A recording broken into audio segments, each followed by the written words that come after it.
Welcome to The Explainer. Today, we're going to pull back the curtain on a really intricate, mind-bending heist film, Now You See Me. It's this awesome story where magic and crime, they just become one and the same. So this one single phrase, it's pretty much the key to the whole movie. The closer you look, the less you see, right? It's all about misdirection, but not just the kind you see on a stage. We're talking about misdirection on a huge global scale, where every single move is basically designed to make you look the wrong way. Okay, so let's dive right in. All right, so the story doesn't start with a team already formed. No, it kicks off with four totally separate, really talented, but kind of isolated magicians. You know, each one is basically a master of their own craft. First up, we've got J. Daniel Atlas. This guy is the definition of a showman. Super confident, really charismatic. He's an illusionist whose control over a deck of cards it's just as impressive as his control over an entire audience. Then there's Merritt McKinney. He's the master mentalist of the group. Think about it, a hypnotist who can literally read you, influence what you do, and pull secrets right out of your mind with just a few perfectly chosen words. It's kind of scary, right?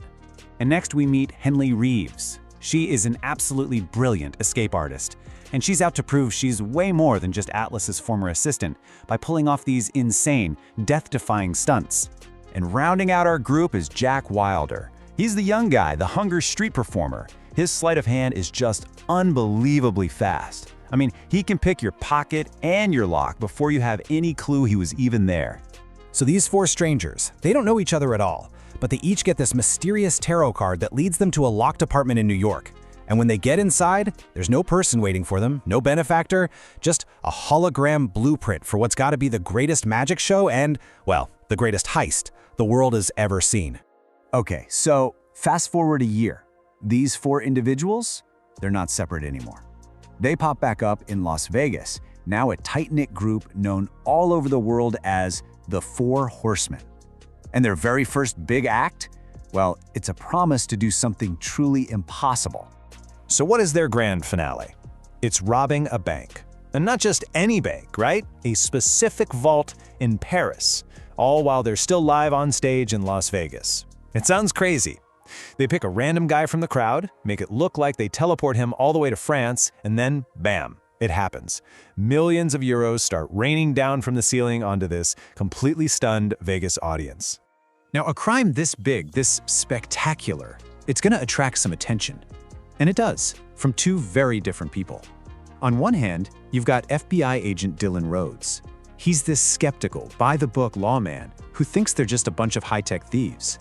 And on the other hand, there's Thaddeus Bradley, a famous magic debunker who makes a living exposing all the tricks are done. So you have one guy who wants to lock them up and another who wants to expose their secrets. It creates this really fascinating two-front war for the Horsemen. All right, for their second big trick, the Horsemen head down to New Orleans. And this time is not just random. Their target makes this whole thing deeply, deeply personal. So live on stage, who do they go after? Their own wealthy sponsor, a guy named Arthur Tressler. And they don't just skim a little off the top. Nope, they drain his entire bank account. We're talking a staggering $140 million, just vanishing in real time, right in front of everyone. And this is where we see what they're really all about. See, they aren't just thieves, they're basically modern-day Robin Hood. Every single dollar they took gets transferred directly into the bank accounts of the people in the audience. And it turns out every one of those people had their insurance claims denied by Tressler's company after a huge, devastating hurricane. Wow. So, with both the FBI and Thaddeus Bradley closing in on them, the Horsemen are officially fugitives. They get cornered in New York, and this sets the stage for what's going to be their final and by far their most dangerous performance. Agent Rhodes finally tracks them to their apartment, and it just explodes into this chaotic chase. Jack Wilder makes a run for it with all these crucial documents, but his car flips and then just bursts into a massive fireball. It looks like he's dead. Gone. Even though they're devastated, the other three are determined. They put on one last show on a rooftop, crack a high-security safe, and then they just leap off the building and vanish into the night in a shower of all that stolen money. So, the Horsemen are gone. The money is real. But the big question is, how on earth did they do it? The authorities are completely stumped, but Thaddeus Bradley, the professional magic exposer, he thinks he's cracked it. He believes he's got it all figured out. Okay, so that Paris heist, it wasn't actually teleportation. No, it was just genius-level misdirection. Thaddeus lays it all out for us. The guy from the audience, he was hypnotized weeks before the show. On stage, he just fell through a trapdoor into a perfect replica of the bank vault they had built right underneath the stage. And the real money? Oh, that was stolen from an armored truck ages ago and swapped out with flammable flash paper. So that cash that rained down on the audience in Vegas, it wasn't even real. It was a perfect illusion. But you know what? Just explaining the tricks, it isn't enough. It doesn't add up. Bradley realizes there's a huge piece of the puzzle missing. The planning was way too perfect. The resources they had were just too big. He comes to a pretty startling conclusion. There has to be a fifth horseman, a secret mastermind who is pulling all the strings from behind the curtain.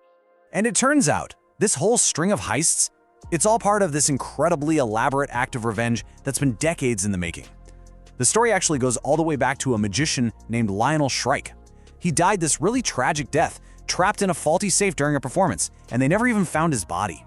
So the heist targeted everyone who was responsible. The company that made the safe, Arthur Tressler's insurance company that denied the claim, and yeah, even Thaddeus Bradley, who had publicly humiliated Shrike right before that final fatal trick. So who was it? Who was the mastermind, the fifth horseman hiding in plain sight this whole time? Well, get this, it was FBI agent Dylan Rhodes, the guy trying to catch them. He is Lionel Shrike's son, and he put this entire incredible spectacle together from the inside, all to get revenge for his father's death. Now that their mission is complete, Rhodes finally meets up with the Horsemen, and yep, that includes a very much alive Jack Wilder. His death? Just another incredible illusion. And Rhodes welcomes them all into the Eye, which is this legendary secret society of magicians who use their skills for a greater purpose. That was their ultimate reward. And Dylan's final move, his last act of revenge, is to perfectly frame Thaddeus Bradley for the entire conspiracy. He plants all the stolen money in Thaddeus's car and just leaves him there to be arrested and locked away. The ultimate magic debunker, completely undone by the one trick he never saw coming. Which of course leaves us with one last big question to think about. When all is said and done, was this whole thing an elaborate quest for justice for a family that was destroyed by greed and public shame? Or was it simply the most personal, the most spectacular, and the most perfectly executed magic trick the world has ever seen?